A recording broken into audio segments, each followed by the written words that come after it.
Hello, I'm Anja. I'm exploring happiness, and I'm filming a series about my framework for all the concepts and experiences I have with happiness. It's called The Pillars of Happiness. And this video is about the second pillar, mind, and in particular, the third video.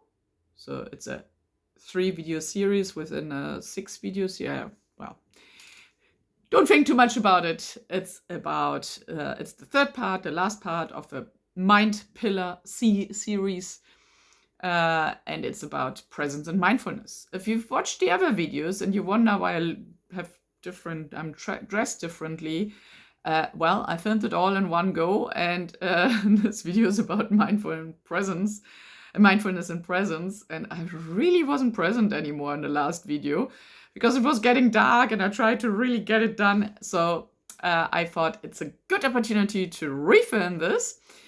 If you've not watched the other videos, I usually ask, can we be like primary level, school level? Can we be friends? So I can be a bit casual. Can we be friends? I roll, this is how I roll, quite casually, and I also don't edit because I really don't like editing.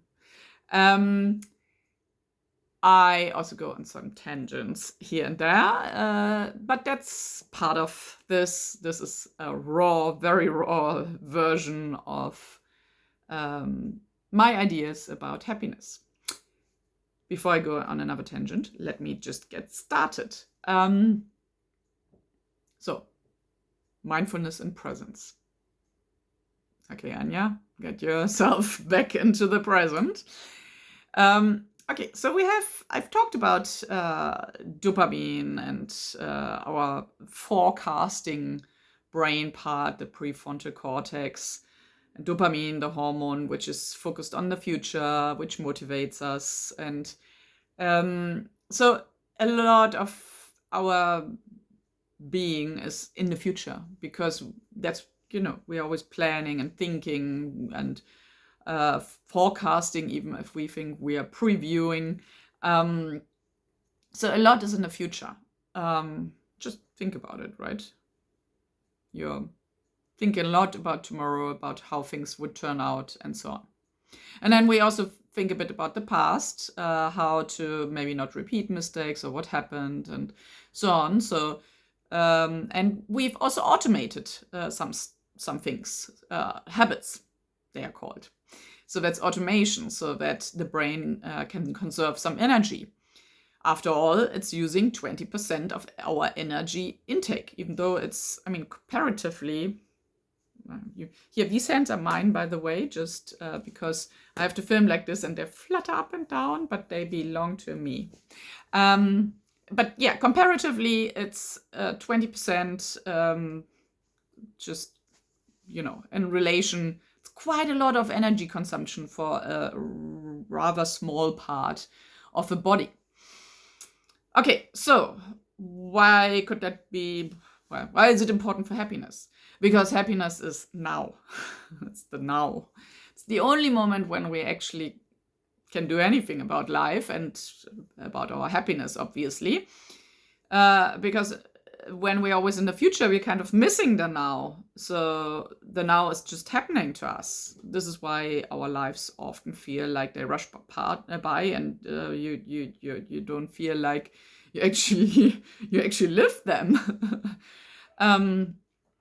So if you're in the future or in the past or things are automated, you're not in the now. Very hard to do any happiness because happiness is now, presence, mindfulness of the present. So this is why it's important to put our mind towards being more present in the now and mindful of that, trying to experience it. So there's 3 things I suggest doing if you feel that that would be something you want to practice. Declutter your mind, review your habits, your automatisms, and enjoy. Let's get started with what what did I say first? Declutter. I mean, meditation, I believe, is a lot about decluttering your mind. So the mind gets, I don't know, I can't remember, 10,000, 1 million impressions per second. I can't remember. It's a lot, and only a small portion of that we register consciously. So the mind is under a lot of pressure. So if you close your eyes and don't do anything for a moment, which, I mean, meditation is more than that, but it has all that. You give a mind the moment to actually process all those impressions and make some connections and kind of put it into boxes and have a few things ready which are, need to be processed, and you still have questions and about that, and you don't really know how to proceed. And anyway, so, give your mind space to actually, interact with you about certain things, and also put things away and going like, okay, this is not important, this is not important, this is not important. Let it declutter. Let it see what is important and what isn't important. So meditation is a lot about that. It's more than that, but it's also a lot about that. But if you don't like to meditate, it's no problem. You can daydream, which is activating your default mode network. I like to say mind network, but apparently it's called mode network. And that's when you daydream. And that's when you engage in internal thought. Of course, that might be ruminations and worries and whatever, but it just tells you something is important, right? You have to then get out of that and see what is important and then work with that. So daydreaming, or just, staring at a wall or out of a window. I like to make myself a cup of tea and then just stare over the tea into something, whatever, is offering the mind to declutter. Of course, you still have impressions because you're not doing nothing, but it's a lot less. If you scroll your phone or binge Netflix, not decluttering. You're just putting more stuff in there. So the only thing you're not doing is moving. So you kind of rest the body in that and give it a rest in that regard. But you're definitely putting stuff in. So watching TV, listening to podcasts, reading, whatever, is putting more in. Which is not bad. It's just when you want to declutter, it's better to not do anything, and it's quite hard. It's not hard, it's hard to stop and then do 5 minutes here and there. Then it becomes a bit easier to do that, but then things come up and that makes it a bit harder as well. Because emotions, as we have learned, if you watched my series or, followed other people who talk about that, they can be murky, and processing them can be quite difficult, and you rather do a lot of things to, distract yourself. Okay, so declutter your mind by not doing anything, just a bit here and a bit there.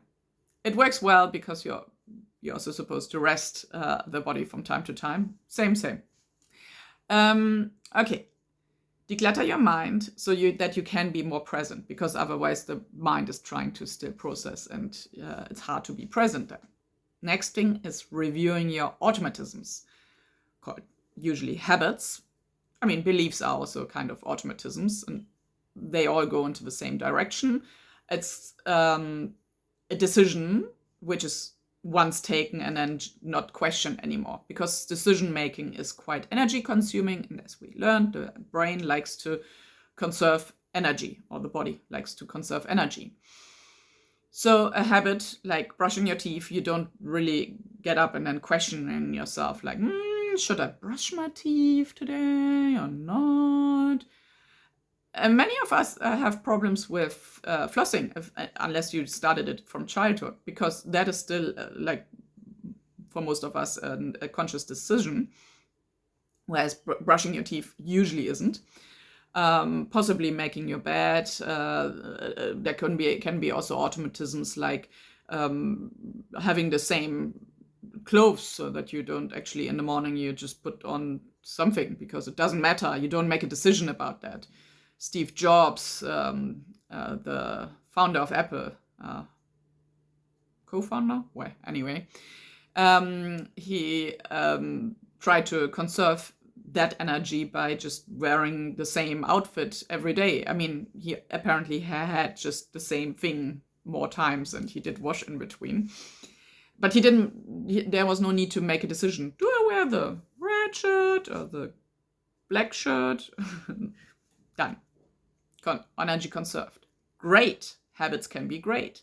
But that's also when you sometimes feel like, why did I do all these things automatically? And where has the time passed? Because I just do things here, and I don't feel part of it.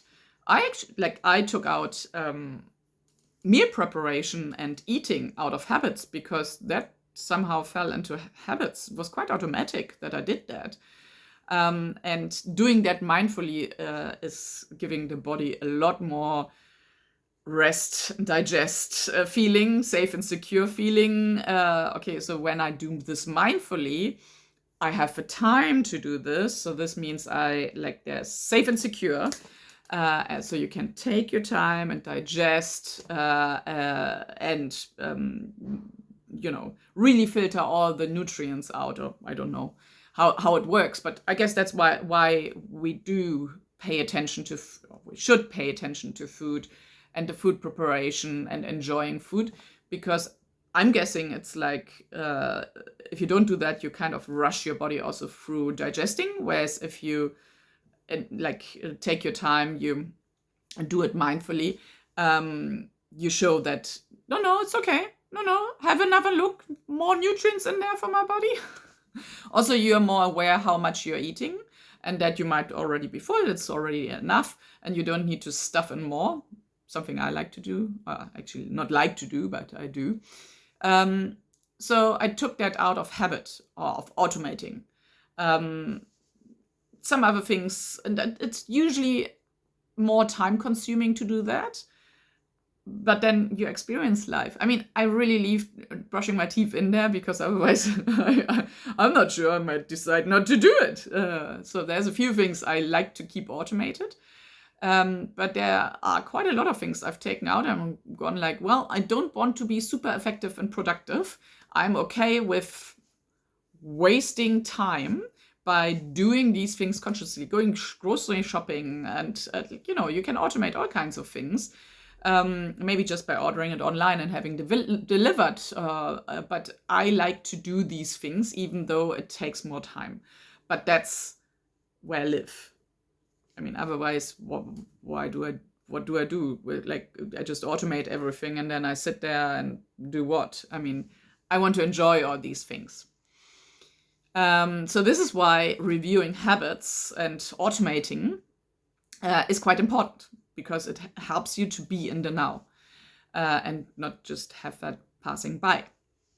The last thing is enjoyment. So I just recently learned that pleasure is, it's in the limbic system. So it's an instinct. It's a mammal instinct or animal instinct.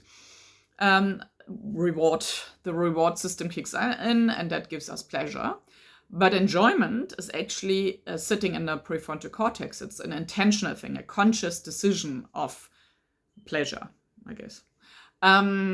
So enjoyment and savoring are two things which are in the presence.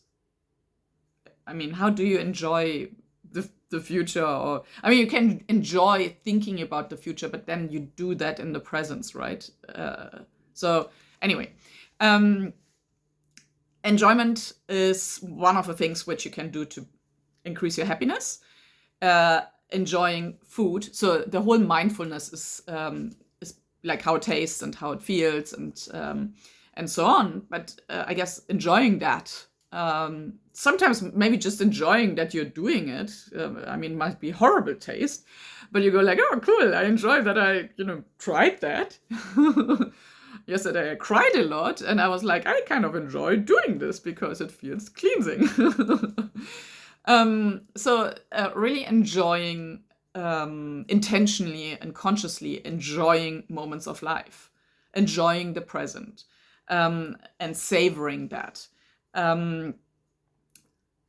That is connections, like relationships, being with other people. It can be achieving. I'm going to talk about that more in the next pillar, dreams and desire. So achievements, things you have gotten in your life, degrees, jobs, houses, jets, or just my little herb garden, which is like 5 herbs on my windowsill. I don't know, I'm quite enjoying that achievement that I finally have that. Whatever it is, and of course, the mindfulness of how these things feel and how life feels. Like, how does it taste, sound, look, feel, and smell? So our sensory senses. And enjoying what we experience through that. That's it for the mind pillar. Next week, you might watch it another time, but in this series, I'm releasing the videos one by one. And next week, we are moving on to pillar 3, dreams and desires.